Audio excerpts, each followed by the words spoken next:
Halo, selamat sore, sahabat-sahabat trader. Jumpa lagi kita di webinar pada sore ini. Kali ini kita menganggap topik yang sama karena seperti yang saya bilang sebelumnya bahwa topik ini tidak mungkin habis dibahas hanya dalam hitungan 1 jam. Materi ini akan kita bahas sampai akhir bulan November. Jadi ini materi yang cukup panjang, perlu untuk selalu diikuti. Karena transaksi menggunakan teori kuartal itu akan memberikan sebuah paradigma baru di dalam kita melihat suatu sistem yang sistematis, suatu sistem yang teratur, suatu sistem yang memberikan satu pandangan yang sangat familiar sebenarnya, dan itu sebenarnya kita mengetahuinya. Cuma di dalam proyeksi di dalam pasar forex itu yang belum kita ketahui dengan baik. Oke, bersama saya dengan Adi Pangestu, edukator dan trainer dari Hot Forex Indonesia. Namun sebelumnya saya ingatkan kembali bahwa forex adalah instrumen transaksi keuangan yang memiliki resiko tingkat tinggi. Sebagaimana seorang pedagang mempertahankan modalnya tetap utuh supaya bisa berdagang kembali, maka dari itu saya sarankan kepada teman-teman yang melakukan transaksi untuk mempertimbangkan resiko yang terukur, resiko yang dibatasi, karena resiko itu bersifat pasti. Setiap orang yang melakukan transaksi atau siapapun pedagang itu pasti pernah mengalami kerugian, karena itu bersifat pasti. Oleh karena itu, batasi kerugian yang logis. Dan ketika posisi keputusan yang kita ambil untuk masuk pasar, baik itu membeli maupun menjual, itu sesuai dengan tren, sesuai dengan harga yang bergerak dan proyeksi kita, maka maksimalkan posisi kita, maksimalkan keuntungan itu. Oke teman-teman, kita langsung saja tanpa membuang waktu, sebagaimana kita sudah mengikuti yang kemarin. Nah, ini adalah premisnya. Kemarin kita mempelajari pondasi dari kuartal teori, ini adalah premisnya. Nah, menurut penemu Ilian Yotov ini, bahwa kuartal teori ini didasarkan pada premis bahwa nilai tukar mata uang dalam fluktuasi harian itu sebenarnya tidak acak. Ada yang mengatakan itu acak, tetapi dia mengatakan itu tidak acak. Dan nilai tukar mata uang itu berfluktuasi secara teratur antara large quarter point atau LQP-nya ya, atau seperempat besarnya di dalam setiap rentang 1000 pip. Oke, di dalam rentang 1000 pip. Nah, nanti saya akan memberikan beberapa contoh supaya kita memahami maksud dari premis ini. Nah, selanjutnya dia juga mengatakan karena bersifat tidak acak, maka sistem ini sebenarnya sangat teratur, baik di dalam memasuki posisi maupun untuk membatasi kerugian dan memaksimalkan keuntungan. Nah, teman-teman bisa melihat di sini sesuai dengan yang sudah saya sampaikan pada webinar sebelumnya, bahwa harga bergerak dari mayor large quarter point, mayor itu berisi 1000 pips jumlahnya. Kalau dia sudah mengisi 1000 pip, maka dia akan mengisi 1000 pip berikutnya. Itulah cara kerjanya. Namun di dalam 1000 pip itu, di dalam mayor, kuartal besar, itu dibagi lagi. Nah, teman-teman bisa melihat di sini di dalam template, saya ngambil sampelnya dari USD JPY, ini mata uang yen terhadap dolar Amerika. Nah, ini garis merah ini, garis merah ini di harga 100, garis merah ini di harga 100 sampai di 110 itu berjumlah 1000. Itu berjumlah rentangnya itu 1000 pips. Nanti kalau suara saya hilang atau tidak kedengaran, ini tolong diinformasikan ya. Di chat aja juga nggak apa-apa. Supaya kita bisa menyikmanya dengan baik. Nah, dalam rentang 1000 pip nih harga dibagi. Masing-masing 250 poin. Oke, masing-masing 250 poin. Nah, ya kalau rentang 1000 pip itu disebut dengan rentang seperempat mayor. Ini yang mayor ya. Jadi 110, 100. Jadi ini angkanya permanen, tidak berubah. Ini angkanya permanen ya, tidak bergeser ya, tetap begitu. Jadi teman-teman bisa membuatnya secara manual juga bisa. Nah, dari 1000 ini baru dibagi 250, 250. Oke ya. Jadi yang 1000 itu mayor, kalau dibagi seperempat namanya seperempat poin, 250. Saya pakai bahasa kita aja ya supaya gampang dipahami ya. Nah, cuma sebutannya mayor large quarter point, yang ini large quarter point. Jadi yang besar itu 1000 dibagi 4 menjadi 250. Jadi quarter teori mengemukakan bahwa setiap harga mata uang signifikan bergerak dari 1/4 besar ke 1/4 besar lainnya dengan peningkatan 250 pips. Artinya begini, kalau harga sudah bergerak 250 pip, dia akan mengisi 250 pip berikutnya. Oke, jadi begitu seterusnya. 250, 250, isi 250 pips, 250 pip. Nah, 250 pip itu bisa terpenuhi dalam jangka waktu 3 sampai 1 minggu. 250 pip itu bisa terpenuhi 3 sampai 1 minggu atau lewat sedikit. Sedangkan yang 1000 pips itu membutuhkan waktu 1 sampai 2 bulan. Wah, cukup panjang ya. Namun saya ingatkan bahwa ini tergantung dari volatilitas dari pasangan mata uang yang kita transaksikan, dari aset yang kita transaksikan.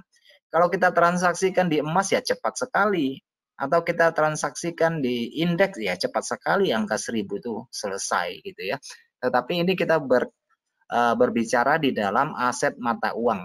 Kita belum ke komoditas atau ke aset yang lain. Jadi khusus di mata uang dulu, di forex dulu ya. Nah, jadi sesudah mengisi 250, dia akan mengisi 250 berikutnya dan seterusnya. Dan kalau dia tidak berhasil mengisi 250 atau seperempat, dia akan berbalik menguji ulang 250 sebelumnya. Jadi kalau kita lihat dari sini, ini harga bergerak secara sistematis dari satu ke satu ke satu. Berbalik juga begitu. Jadi dia mengatakan ini tidak acak, ini terukur, dan ini sistematis. Nah, ini sebenarnya hampir sama dengan transaksi tradisional atau kita membeli barang dagangan di pasar itu sama aja sih ya. Tergantung dari nilai value-nya, nilai dari harga barang itu.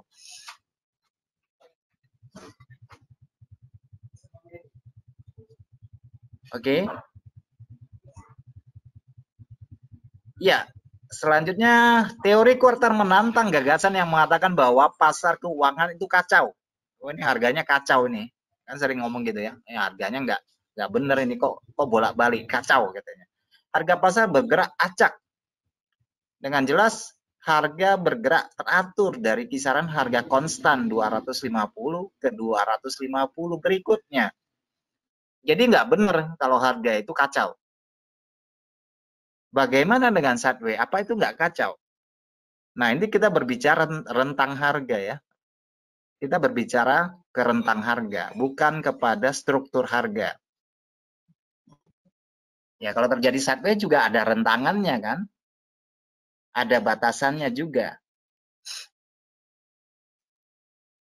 Kuartal teori mengatur fluktuasi harian nilai tukar mata uang dalam pengaturan yang sistematis.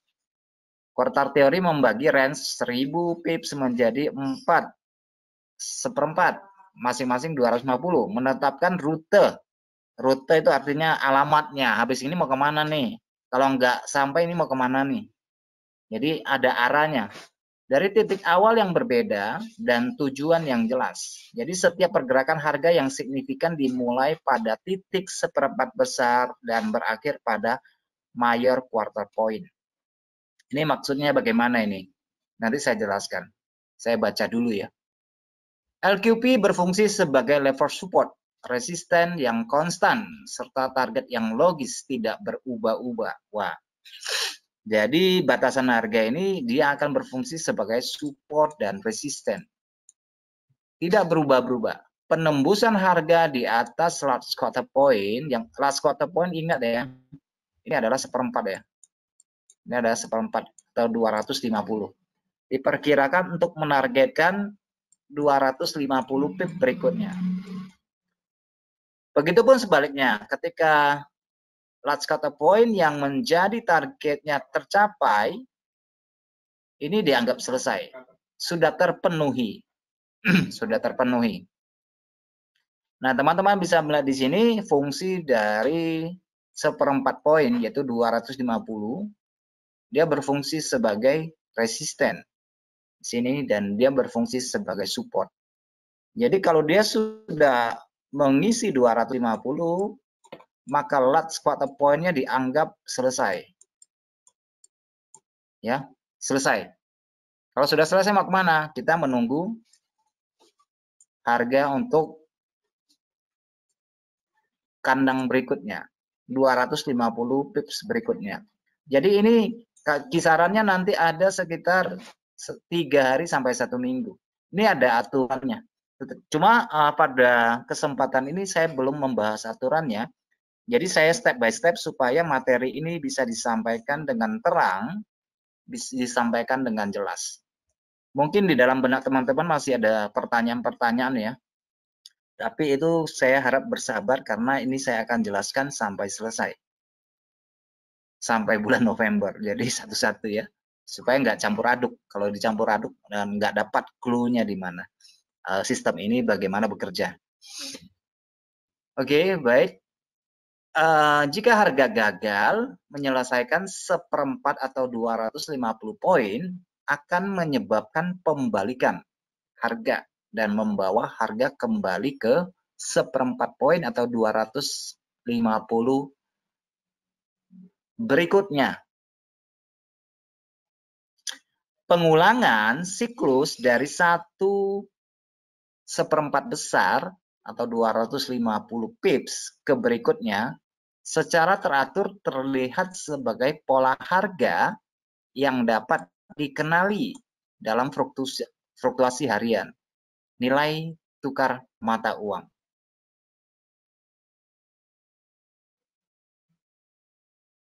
Di samping itu, antara satu LQP dengan LQP lainnya, ini jangan bingung ya.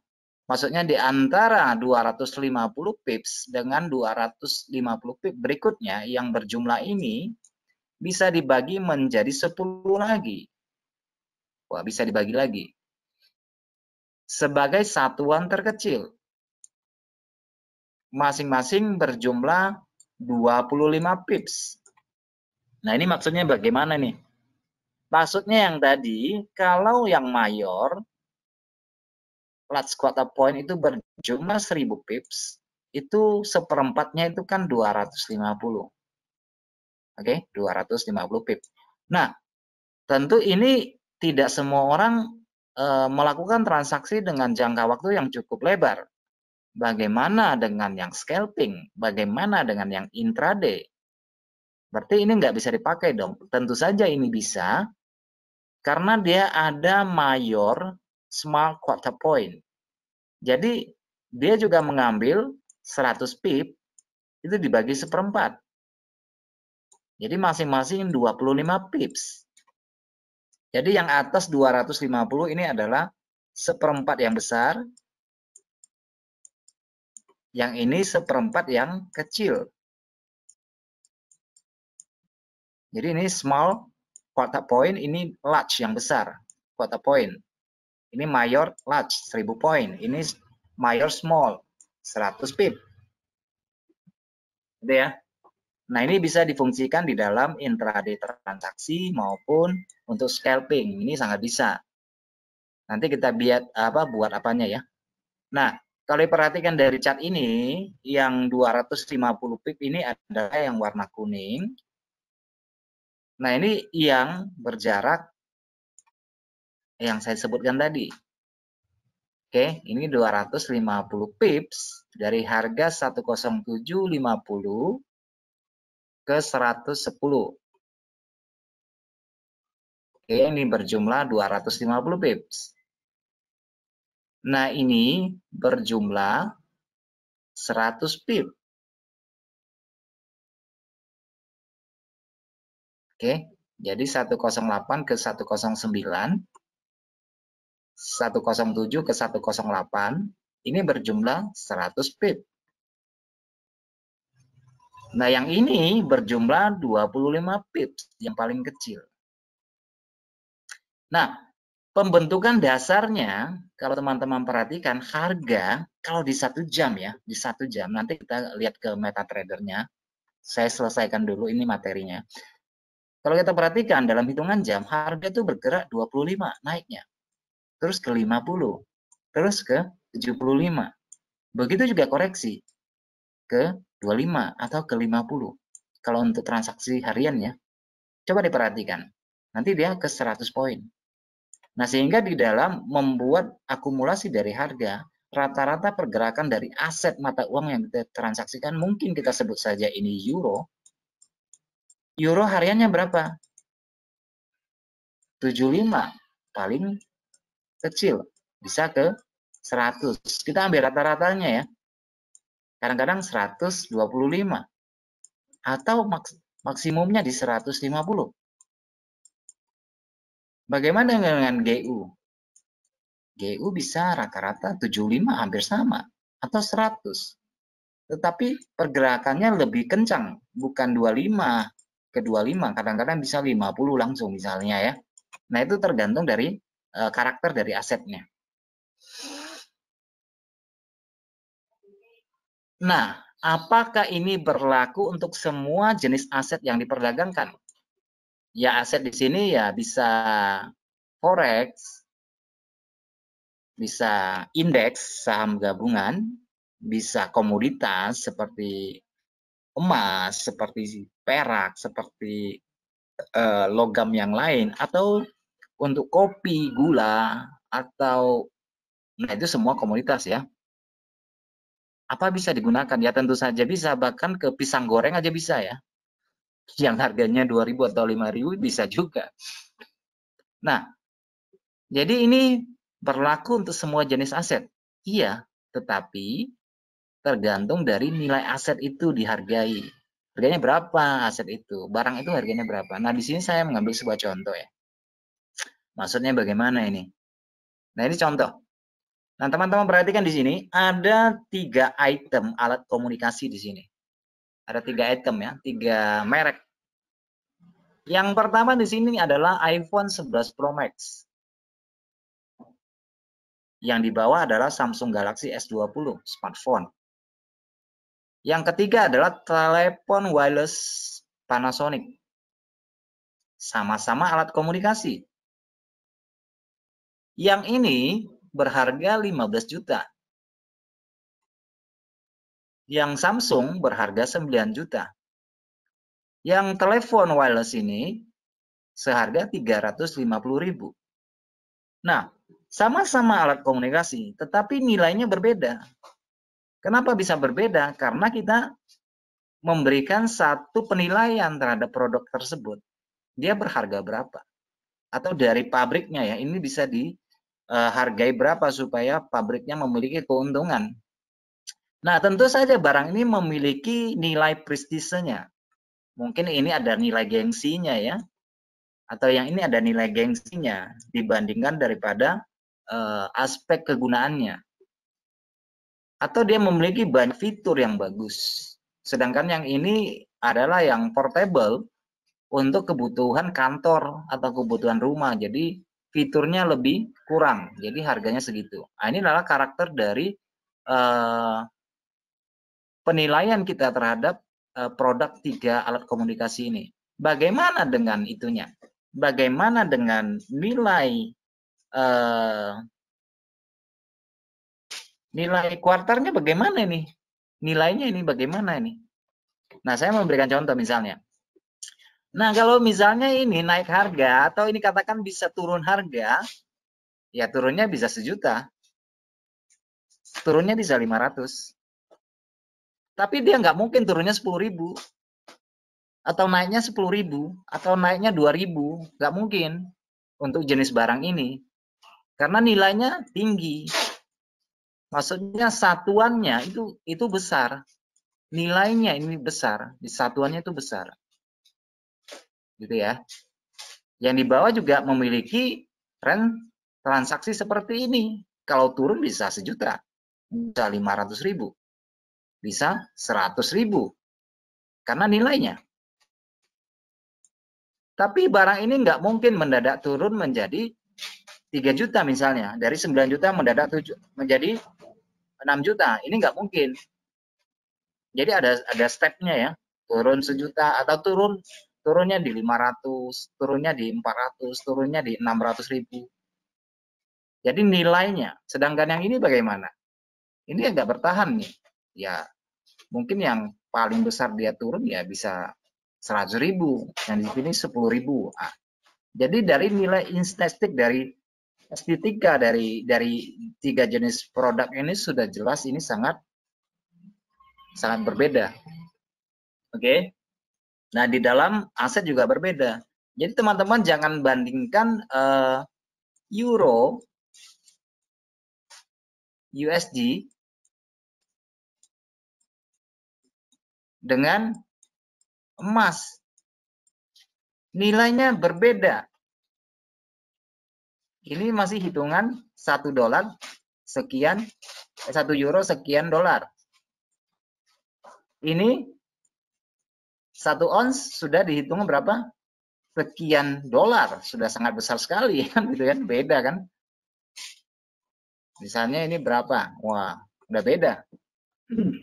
Nah, ini dari nilai barangnya. Oke. Kemudian kita lanjutkan, apa saja yang perlu diperhatikan di dalam menggunakan large quarter point. Nah, ini yang penting buat kita.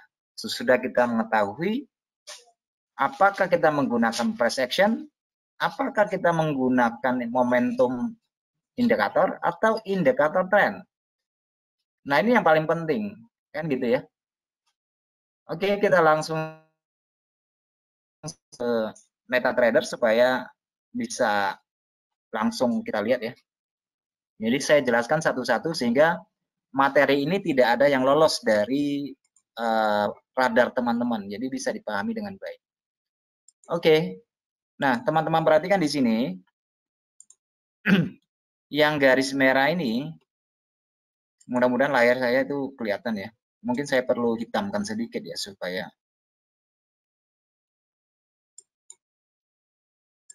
saya kasih warnanya lebih kuat supaya lebih jelas. Oke. Nah, yang garis merah ke garis merah ini adalah berjarak 1000. Oke, sesuai dengan yang kemarin. Nah, dari 1000 ini dipecah menjadi seperempat, jadi 250. Nah, sekarang bagaimana memanfaatkan yang 250? Nah, kalau teman-teman perhatikan bahwa acap kali bahwa harga ini bergerak dalam rentang 1000, mengisi 1000, mengisi 1000, mengisi 1000, atau turun 1000. Nah, itu dalam konteks periode yang besar. Bagaimana dengan konteks dalam periode yang lebih kecil? Misalnya di 4 jam, kita melihat bahwa harga berfluktuasi dari rentang seperempat atau 250 ke 250 ke 250, turunnya 250 pip, turunnya naiknya juga 250 pip. Bagaimana kalau dia nggak sampai? Kalau nggak sampai ya dia balik lagi. Kalau nggak sampai ya dia balik lagi ke 250 berikutnya. Nah, apa sih yang perlu diperhatikan di dalam menggunakan transaksi teori kuartal ini? Namun saya perlu ingatkan bahwa nilai ini bersifat permanen dan dia tidak akan berubah-berubah, tetap angkanya, itu pun ada indikatornya ya. Namun yang perlu kita ketahui, dan tentu saja materi ini belum selesai, masih banyak sekali, masih ada indikator apa yang digunakan, kemudian kebiasaan harga itu bagaimana. Nah, kita masuknya satu-satu. Nah, kalau teman-teman perhatikan di sini, saya menggunakan 4 jam di sini. Nah, ini harga ini di sini di akhir minggu dia berhenti di harga berapa di sini? Di 16250. Yang bisa dilihat ya harganya ya. 16250, 250 ke rentang bawah di sini adalah 16. Bisa dilihat kan? Ini 250 dan ini tercapai hanya dalam hitungan 1 hari setengah atau 2 hari lah ya di sini. Nah, kalau kita menggunakan price action pada level harga ini akan kita perhatikan ada pola pembalikan atau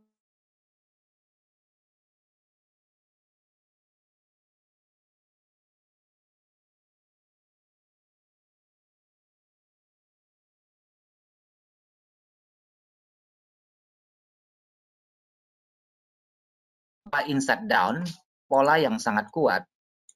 Ini nanti teman-teman bisa, yang semula dia adalah pola harami, tahu ya pola harami ya, atau pola pregnant. Ini pola harami di mana candle yang kedua itu berada di dalam body ini, inilah pola harami.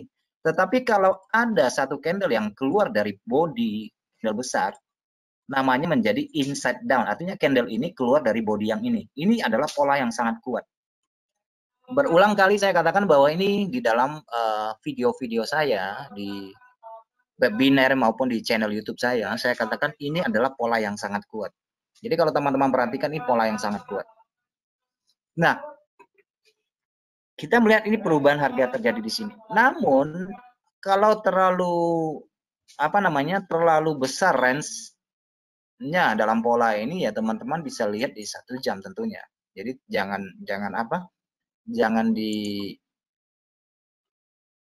tidak harus di 4 jam.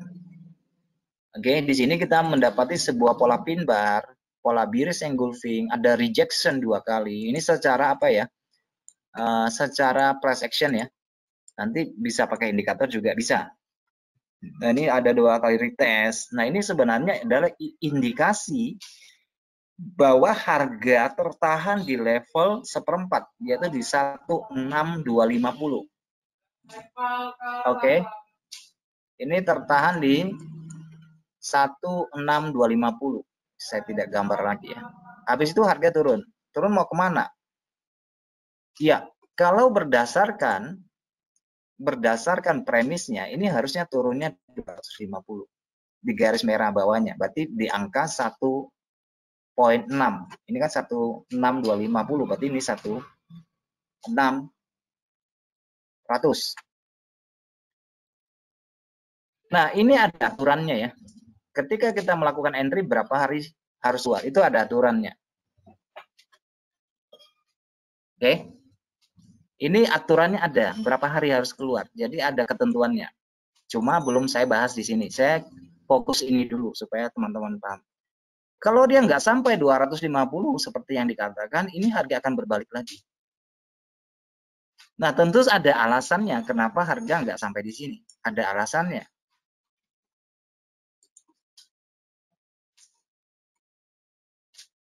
Oke, ini ada alasannya. Alasannya di mana? Alasannya di price action. Alasannya di mana? Alasannya di replay. Nah, untuk lebih jelasnya tentang alasannya, ya mungkin nanti saya akan membuat satu webinar khusus, yaitu sebab dan akibat. Tapi kalau teman-teman nggak sabar untuk menontonnya, untuk menunggunya, bisa dilihat di YouTube ya, di channel YouTube juga ada, bisa dilihat di situ. Jadi ini secara price action. Nah, teman-teman juga bisa lihat di sini ketika harga di sini, harga coba turun di harian ya, di daily ya. Nah, sesudah turun di bawah 16, harga membentuk pola di sini. Polanya ada pola naik. Nah, ini kalau secara price action di sini adalah momentum. Oke, ini adalah gelombang terakhir, ini ada momentum. Oke, ada 3 candle di sini ya. Ini adalah momentum. Momentum untuk buy ya. Tetapi kalau ini terlambat di poin 16 ini, angka psikologisnya ada 1.600. Kalau terlambat, jangan khawatir. Harga biasanya akan balik lagi. Kasih kesempatan yang kedua. Kasih kesempatan yang ketiga untuk entry ulang. Jadi sangat bagus sekali. Karena dia sudah menjadi pertahanan di sini, menjadi support. Ingat yang dikatakan bahwa dia juga berfungsi sebagai support maupun resisten di situ. Oke, ini ada pola 2 kali di sini, bisa lakukan entry lagi. Oke, nah tapi kalau harga sudah masuk, dia akan masuk ke bawah lagi, mencoba mengisi 250 ke bawah. Tapi ada ketentuannya nanti ya. Cuma saya tidak sampaikan di materi ini. Kenapa dia tidak melanjutkan sampai ke 250 berikutnya? Nanti di sini ada pembagiannya lagi. Oke, jadi kita fokus yang 250 dulu supaya tidak pecah konsentrasinya.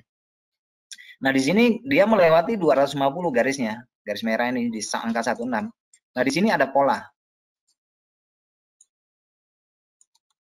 Oke, di situ ada pola. Dia kasih kesempatan lagi, kasih tahu nih harga nggak mau melewati 16 nih, suruh ambil posisi ke atas. Di sini lagi. Dan di sini. Dia tuh kasih tahu. Nah, ini dalam 1 hari dia mampu mengisi 250. Harga stuck dulu. Habis itu dia coba lagi melanjutkan. Oke, jadi selalu ada informasi pada setiap harga di angka ini. Jadi di dalam membeli sesuatu jenis barang juga sama, ada level-level harganya. Misalnya kalau misalnya apa ya? Kalau minum kopi kan, minum kopi kalau di pinggiran mungkin harganya 5.000 gitu ya. Jadi kalau dia naikkan harga menjadi 6.000 ya wajar aja. Tetapi kalau dia naikkan harga langsung menjadi 8.000 ya kita mungkin yang biasa ngopi di situ, kok mahal banget. Naiknya kok udah 3.000 gitu ya. Nah, seperti itu maksudnya di dalam kuartal, dalam menentukan nilai aset. Nah, di sini juga kelihatan bahwa di angka 16 ini harga bolak-balik berfungsi sebagai pertahanan, support. Nah, teman-teman juga bisa lihat di sini di angka 16250 dia berfungsi sebagai resisten. Di sini juga berfungsi sebagai resisten. Dia sudah mengisi 250, mengisi 250. Dia coba mengisi 250 sampai di sini. Dan itu butuh hari sesudah sideways di sini berapa hari, hampir 1 minggu lewat ya. Sideways terus membentuk zona sideways rentang harga yang sama di sini jebol, sudah jebol boleh lakukan entry untuk mengejar angka 250. Nah, di sini klimaksnya di sini. Terjadi klimaks. Nah, ini tentu harus dilengkapi dengan pemahaman price action. Jadi kita bisa melihat pola-polanya ya, pola harga di sini kan pola evening star membentuk double, ini double topnya, membentuk double top. Nah, untuk patternnya atau pola harga bisa dilihat di channel YouTube juga bisa. Mengenai price action bisa dilihat juga mengenai 9 rahasia price action, dan semua pola itu ada. Tinggal dilihat di video sebelumnya ya. Ada pola pembalikannya. Di sini tertahan stuck dalam hitungan 3 hari dia sudah selesai mengisi 250 pips. Kemudian harga lanjut lagi, coba ke bawah lagi. Di sini dia berfungsi sebagai resisten. Di 16500 berfungsi sebagai resisten. Harga ngisi 250 pip dalam hitungan 1 hari tengah selesai, maka seperempat ini dianggap selesai.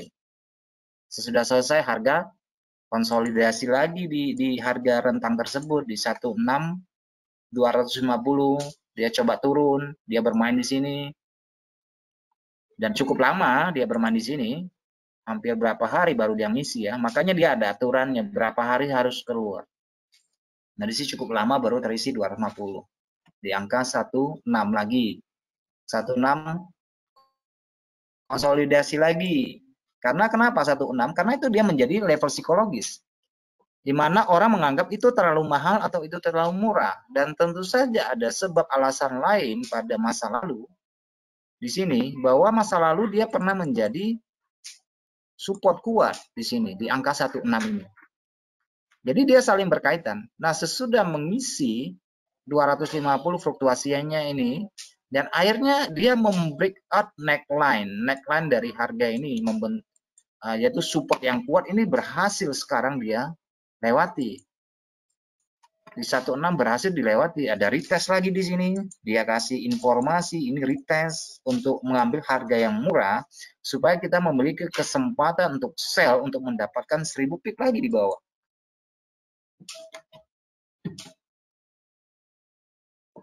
Oke.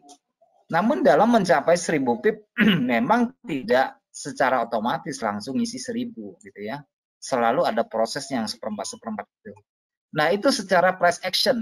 Jadi kita bisa melihat bahwa harga selalu mantul di angka bulat, di angka seperempat, di angka seperempat 250 itu. Di angka bulat, angka 1000. Oke, jadi ya ini nggak kacau. Harga bergerak tidak kacau, tetapi secara sistematis dari satu periode ke periode berikutnya dalam rentang harga, atau ya gampangnya disebut dengan kandang harga lah ya, supaya lebih enak di sini. Jadi fluktuasinya sangat kelihatan sistematis. Jadi ini bisa dijadikan dong sebagai apa namanya? Dijadikan sebagai tempat target. Ya iya, tentu saja bisa. Atau dijadikan tempat untuk menempatkan order. Ya bisa. Dijadikan order. Nah, justru saya bercerita sedikit, justru ketika belum ada candlestick secara visual di laptop ya, dan kita hanya memantau dari TV, zaman dulu ya ceritanya, ya para pedagang zaman dulu ingatnya harga.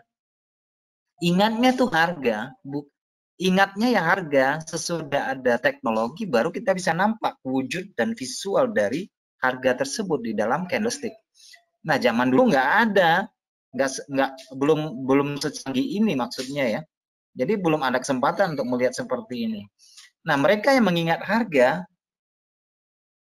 mereka mengingat harga. Nah, komoditasnya tentu saja yang ditransaksikan bermacam-macam zaman dulu ya. Ada kopra misalnya, ada kopra, ada kopi. Kalau untuk cerita komoditas, ada apa lagi? Ada cengkeh, ada tembakau. Harganya berapa? Mereka berdasarkan ingatan. Harganya sudah berapa? Mereka ingat, dicatat. Nah, itulah yang dimaksud dengan bahwa sejarah selalu akan terulang kembali karena ada jejak harga, histori harganya. Oh, di 14 harga kemarin gitu ya. Pada masa yang akan datang, ketika harga jatuh di bawah 14, dia akan mencoba memancing mengisi 250. Keluar dari angka bulat. Coba, ini mencoba. Lihat ada orang ikut nggak? Kalau nggak ada ya balik lagi ngisi ke atas lagi 2,5. Nah, ini kasus yang lama. Bagaimana dengan sekarang?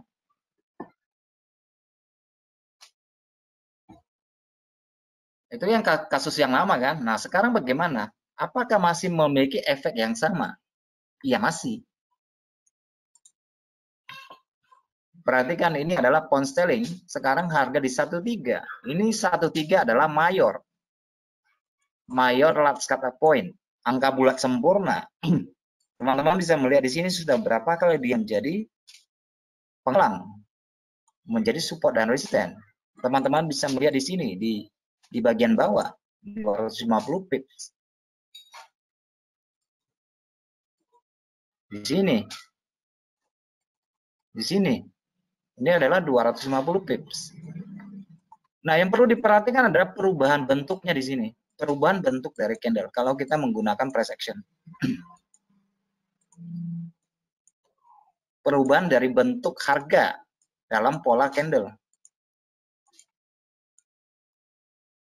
Lihat di time frame yang lebih kecil, mungkin di 1 jam ya. Kalau untuk intraday kan 1 jam. Di sini. Oke, di sini sideways bolak-balik. Nah, di sini terjadi breakout. Dia kasih informasi. Kalau sudah buy ya tahanlah sampai 250. Kalau dimungkinkan ya. Nah, di sini juga sama. 1, 2, 3 kali nggak mampu. Nah, di sini terjadi breakout. Sell lah di sini, tahan sampai di angka 250. Oke, di sini ada pola. Walaupun dia tidak sampai, tetapi dia mengisi 250. Di sini menjadi resisten. Sangat jelas kelihatan di sini menjadi support. Oke, itu 250. Bagaimana dengan yang 100 poin? 100 poin dibagi 25. Kita bisa buat seperti ini. Oke, tadi 250 kita menjadi 25. Tadi 1000 pip kita jadikan 100 pip. Nah, ini adalah 100 pip. Untuk trading harian. Oke, nah di sini adalah semuanya angka sempurna ya.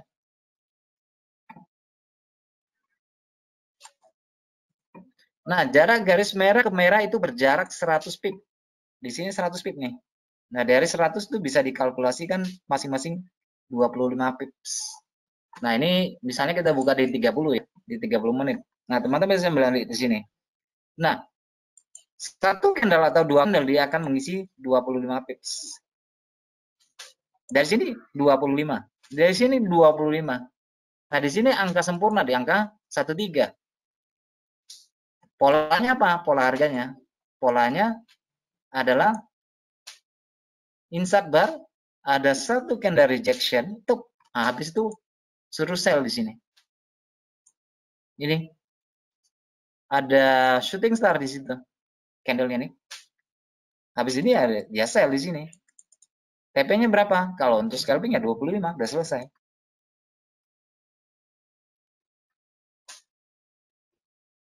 Nah, di sini ada candle arah. Sudah candle arah, dia melewati rata-rata di sini, candle merah. Rejection ke bawah, tep, selesai di sini.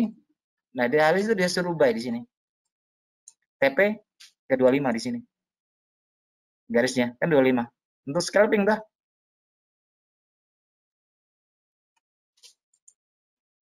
Nah, di sini kita lihat rata-rata harga mengisi 25 dalam 3 candle, 1 candle, 2 candle, 3 candle, bisanya 25. Itu untuk scalping. Nah, teman-teman tinggal perhatikan pola aja sih kalau untuk apa? Untuk pola untuk scalping ya. Misalnya di sini 3 gagak hitam. Di sini ada pola suruh sell di sini. Iya. Habis itu sell. Kalau untuk scalping ya 25. Dari 25 menjadi 50. 50 dikoreksi 25 pip. Lanjut lagi 50. Lanjut 25. Koreksi 50 pip. Lanjut 50 pip. Habis itu stuck di 25. Bolak-balik di situ.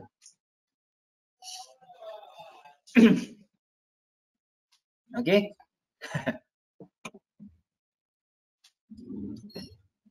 Oke, itu kalau kita menggunakan price action. Bagaimana kalau kita gunakan indikator? Ya tentu ini bisa dikonfirmasi aja tergantung dari masing-masing punya strategi gitu ya. Karena saya lebih kepada price action, jarang menggunakan indikator.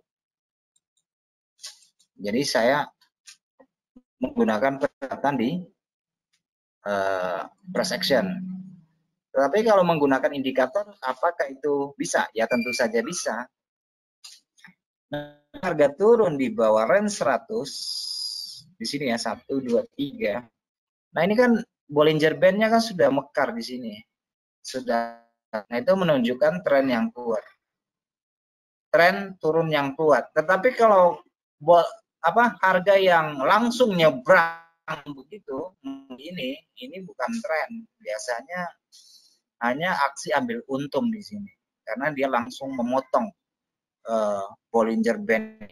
Akhirnya dia masuk turun di bawah 20 ya, bentuk harga tren turun lagi. Oke, nah ini sangat jelas sekali di sini ya fungsinya. Jadi karena dia 25, kebanyakan bisa digunakan di time frame yang lebih kecil ya. Kalau misalnya kita mau scalping di sini bisa, sangat bisa sekali. Ini rata 25 kan, lihat di sini. Jadi support di sini. Kita tunggu pola, di sini ada 3 candle yang berhasil dia lewat. Kemudian ada 3 kali rejection, ada 1 candle pengantar arah. Lakukan buy di sini, TP-nya 25. Ya toh? Nah, itu di pound sterling. Bagaimana dengan yang lain? Kita lihat yang lain. Misalnya kita ambil apa ya? Ambil euro lah ya, yang mayor aja lah. Yang mayor aja. Ini yang 100 ya. Yang 100 pip dibagi 4 ya. Jadi masing-masing 25. Nah, ini harganya di bawah ini adalah 1.700. 1.700, di atas adalah 1.800 dan sekarang harga sudah mengisi kurang lebih 50 pips. Artinya harga sudah melewati harga tertinggi harian 1 hari sebelumnya. Oke, di sini juga harga tertinggi yang menjadi resisten di sini. Nah, kalau diperhatikan di sini rata-rata harga bergerak dalam rentang harian di time frame 1 jam dan ke bawahnya itu sekitar 25 pips. Oke, jadi memang bisa dijadikan untuk pesan harga, untuk limit ya, pending order, maupun untuk target. Jadi targetnya begitu jelas, tidak asal ya. Targetnya jelas 25 pip atau 50 pip atau 75 atau bahkan 100 pip. Nah, itu akan menjadi rentang transaksi sekitar intraday punya. Nah, tentu saja ini juga bisa digunakan untuk menggunakan indikator yang lain. Misalnya saya mau menggunakan indikator volume. Oke, misalnya saya gunakan indikator volume. Nah, volume itu adalah memvalidasi dari pergerakan harga dulu. Kalau harganya ada cenderung naik seperti ini, ada keluar dari 4 candle seperti ini kan naik nih. Nah, kita cek volumenya. Kalau volumenya tinggi, berarti ini kemungkinan adalah sebuah arah. Kita bisa melakukan buy di sini, targetnya bisa 25 pips di sini. Atau teman-teman perhatikan di sini. Harga berkonsolidasi di sini, kemudian muncul satu buah pin bar. Di sini adalah candle kecil semua di sini. Kan tanda-tanda harga tidak mau turun kan? Tapi aneh di sini adalah harga volumenya besar di rentang harga ini, di harga 1.700. Kemudian muncul volume di sini yang cukup dominan besar dibandingkan sebelumnya dan candlenya adalah rejection ke atas.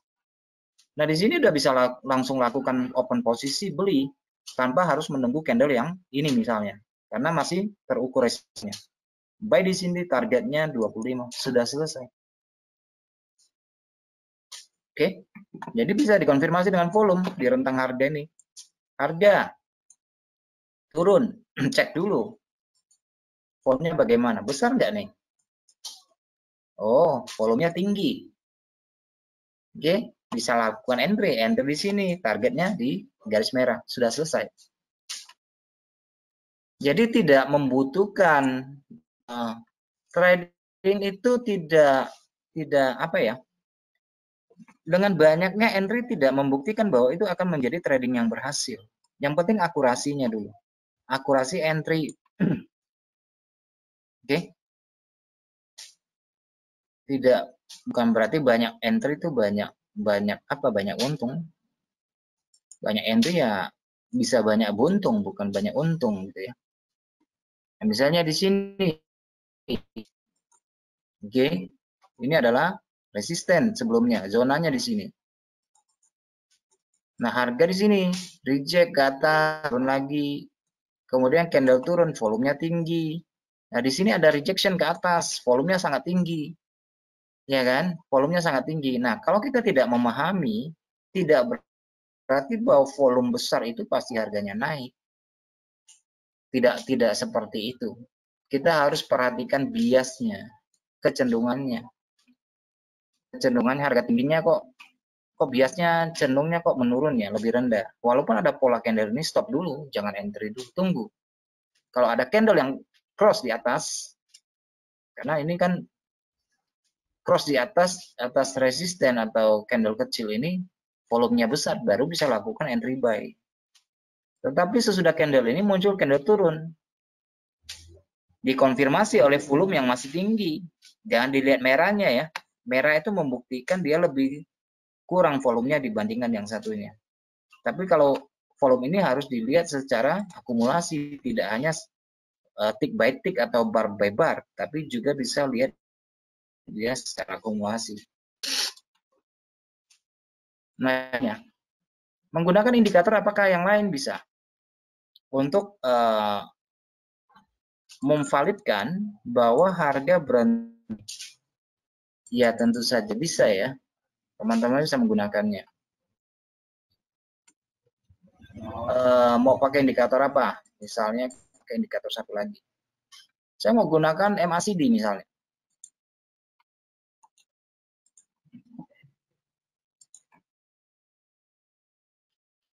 Nah, sewaktu MACD, kebanyakan orang kan melihat perpotongannya ya. Kalau saya melihat tengahnya, garis tengahnya. Jadi saya nggak peduli signal yang dia berikan, saya hanya melihat histogramnya. Kalau histogramnya di atas 0 itu berarti sudah memasuki area mencari titik-titik murah. Nah, paling nanti dikonfirmasi di sini range-nya ya. Ini range-nya dari pagi, harga mulai naik di sini adalah 25.50. Nah, sekarang ada koreksi turun, tapi histogramnya sudah di. Jadi saya lebih, walaupun ada pola turun, saya nggak akan turun, nggak akan beli turun maksudnya, karena ini zonanya sudah memakai zona beli. Pula kalau kita perhatikan di sini, rata-rata candle kecil ini sudah keluar, kecil-kecil sudah keluar di atas. Kemudian ada muncul candle naik satu, ya udah entry-nya di sini. Targetnya ya sesuaikan, bisa 25, bisa 50, bisa 75, tergantung arah tren. Tergantung dari arah tren ya. Kalau dia membreakout high harian seperti ini, hari keesokan harinya, ya posisinya bisa di hold. Malah bisa tambah posisi. Maksimalkan di situ. Ya, kalau sudah mulai kecil-kecil, lama, jenuh di sini, ya itu artinya perpotongan signal dari MACD sebagai signal untuk keluar posisi, bukan untuk signal entry masuk. Saya nggak melihat ini sebagai entry, tapi sebagai signal untuk keluar pasar. Oke.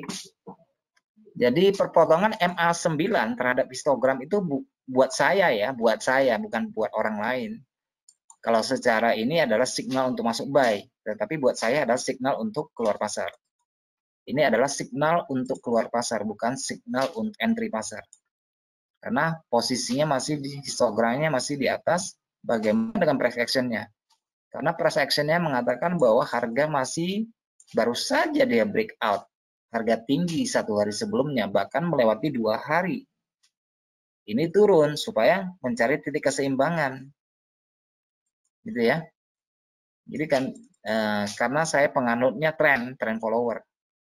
Bukan counter trend ya. Nah, di sini muncul lagi pola candle kecil, turun besar, naik besar ya.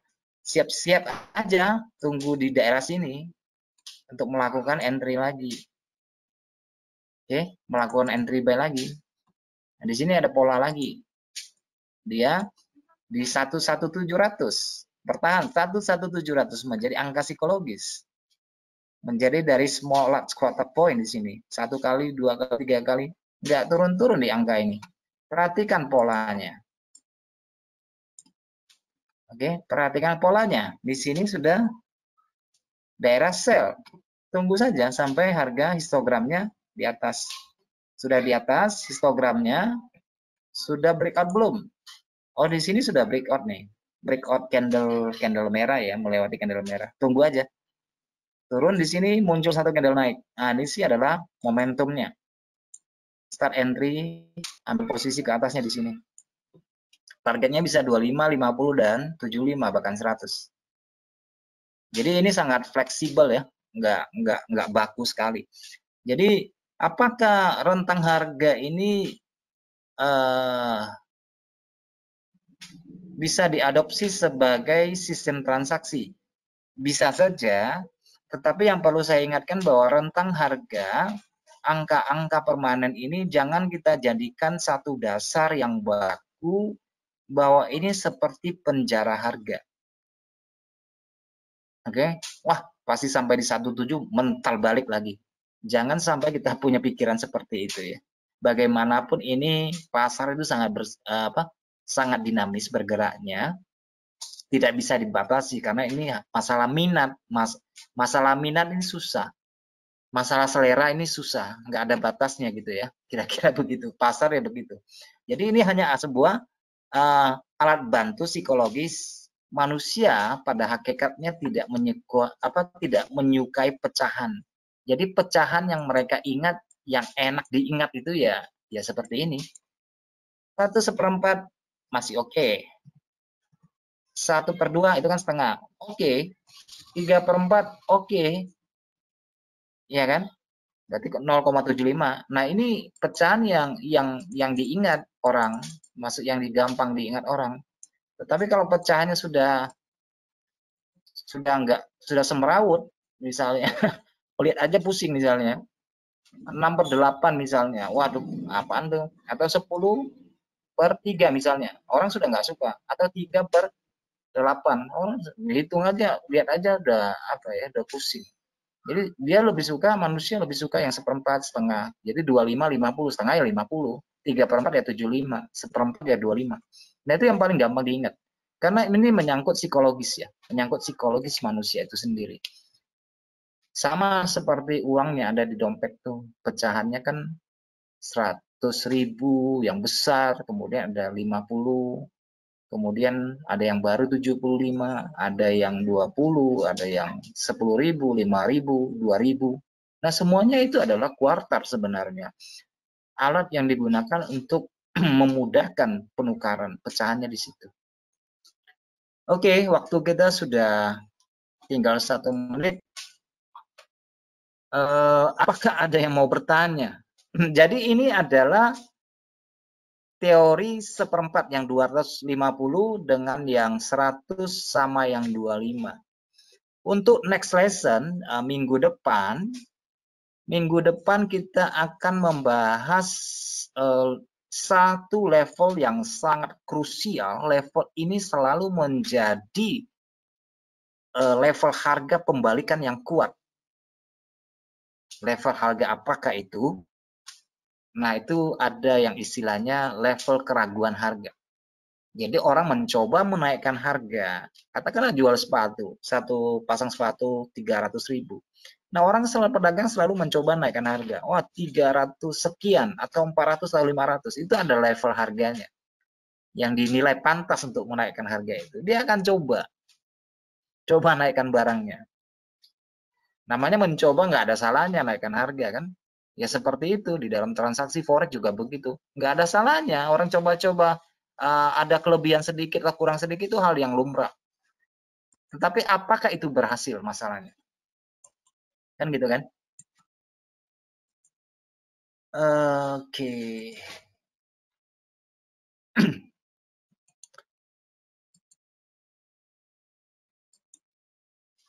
Ya.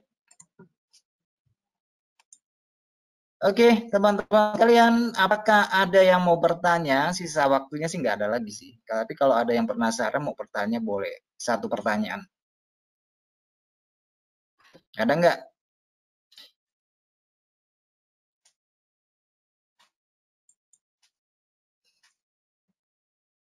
Kalau nggak ada kita